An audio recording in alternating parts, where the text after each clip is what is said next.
In a village in the Philippines, where the sea breathes with the people, every tide carries a memory. A young Filipino man named Pedro is sitting on his bunker, floating quietly on the calm sea as the sun rises behind the village. His eyes trace the horizon, but his mind drifts elsewhere. In this village, the people say the ocean gives and the ocean takes. Every tide carries a memory. Every wave tells a secret. Some call her a monster. Some call her a curse.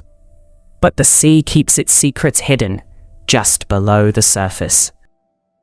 Pedro hums softly to himself as he rows his small banker, the melody drifting across the calm morning sea. He doesn't notice the shadow beneath the water until a glimmer catches his eye. Pedro blinks, unsure of what to do. He is not afraid, only curious, captivated by the shadow beneath the water. The girl swimming below watches him quietly, her gaze filled with longing. Something gentle and unspoken passes between them. What's your name? For the first time, she shows herself.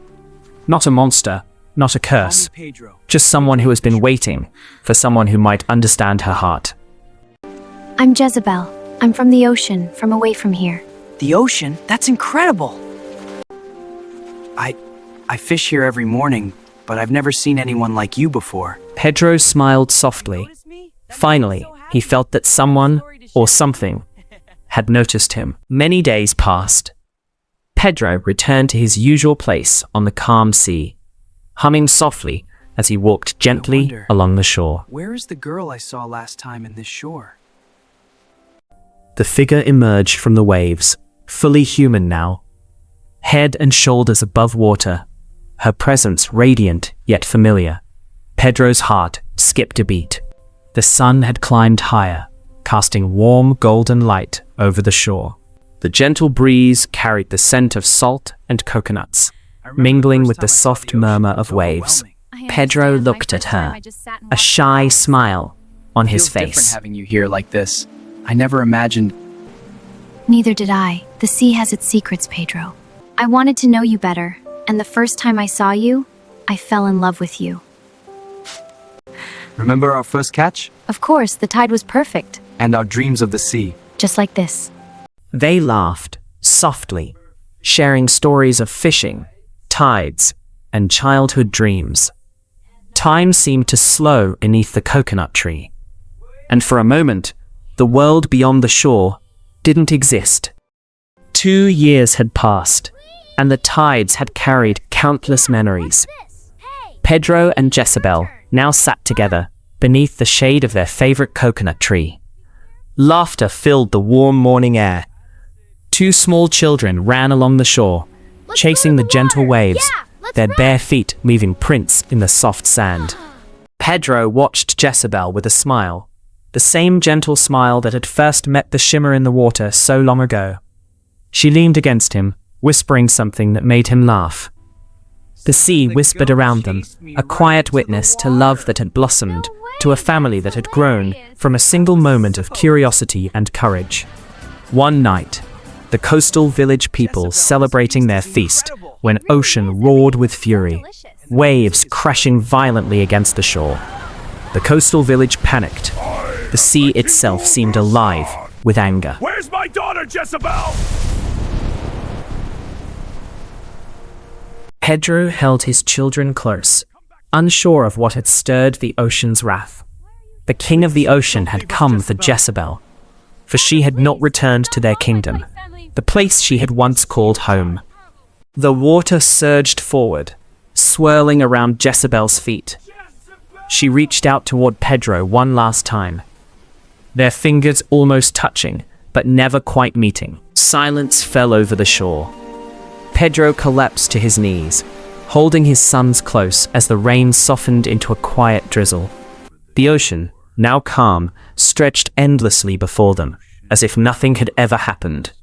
But Pedro knew. The sea had taken back its princess. 10 years passed, and the tides never stopped moving. The storms had long faded, but the memory of that night remained etched in Pedro's heart. His hair had begun to grey, When's the right time his that hands Mother will roughened come by back? years of fishing alone. The ocean was calm, almost too calm. And then, a presence shifted behind them. Soft footsteps pressed against the sand. Dyesebel? I never stopped coming back in my heart. 10 years of longing, 10 years of questions, 10 years of waiting. Father, is she? Your mother. Why did you leave us? I didn't leave because I wanted to. I left because I had to. But not a single tide passed without me thinking of you. 10 years, Dyesebel. I counted every one. The sea never felt the same. Neither did I. What matters now is that we are no longer apart. I came back because there was something I needed you to hear. No kingdom, no tide, no storm could ever change this. I love our family. I always have. Dyesebel smiles, not dramatic, just real. And so, beneath the endless sky and the whispering coconut trees, life returned to the quiet coastal village. The sea no longer roared in anger. It breathed gently, like a guardian finally at peace. Pedro no longer stood at the shore in longing, but in gratitude. Dyesebel walked beside him, not as a princess of the ocean, but as the heart of their home. Their sons grew strong beneath the sun and salt air. And that is the story of two worlds that were never meant to meet, yet found each other anyway. Love that even the ocean could not drown. The end.